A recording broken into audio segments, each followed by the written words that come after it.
नमस्कार शेतकरी बंधूंनो. तर आज आपण काळा मावा, पांढरी माशी व तुडतुडे व कापूस थोडा आकसल्यासारखा होतो यासाठी आपण प्रथम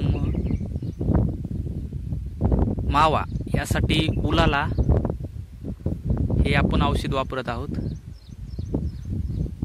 तरी आपण पाहू शकता उलाला हे कीटकनाशक आहे.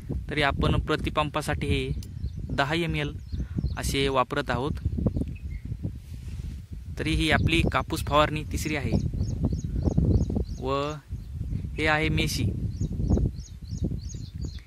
मेशी हे पांढरी माशी व इतर जी पानं आपली कापसाची आकसतात त्यासाठी व जी आपल्या झाडावरती थ्रिप्स पडतो त्यासाठी आपण मेशी ही प्रतिपंपासाठी 30 ml एवढे वापरतो. तरी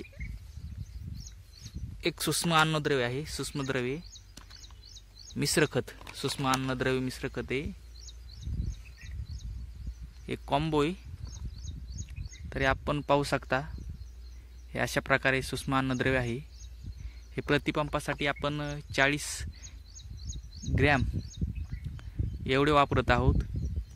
हे आपल्या कापूस पिकासाठी, सोयाबीन, अद्रक, तूर या पिकासाठी सुद्धा चालते. आपण पाहू शकता अशा प्रकारे.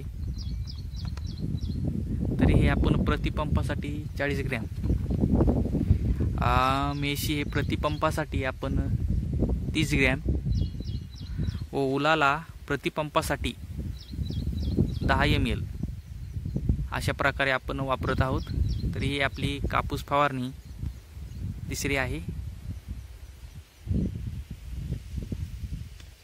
तरी आपण ही शेतकरी बंधूंनो आम्हाला थोडेफार मार्गदर्शन करावे. हे अशा प्रकारे आपला कापूस आहे.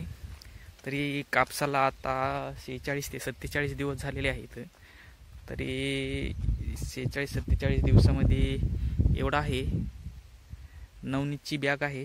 तरी अशा प्रकारे आपण थोडे आम्हास मार्गदर्शन करा. थोडीफार काय आमच्याकडून चूक बोलवत असेल. हा कापूस 5 बाय 1.5 वरती लागवड आहे. तरी पाहू शकता 5 बाय 1.5 वरती कापूस केल्याच्या नंतर कशा प्रकारे चांगला येतो व झाडाचा जास्त दाटवाही होत नाही आणि आपल्या झाडाला फुल पाते हे चांगल्या प्रकारे लागतात. असे पाहू शकतात आपण.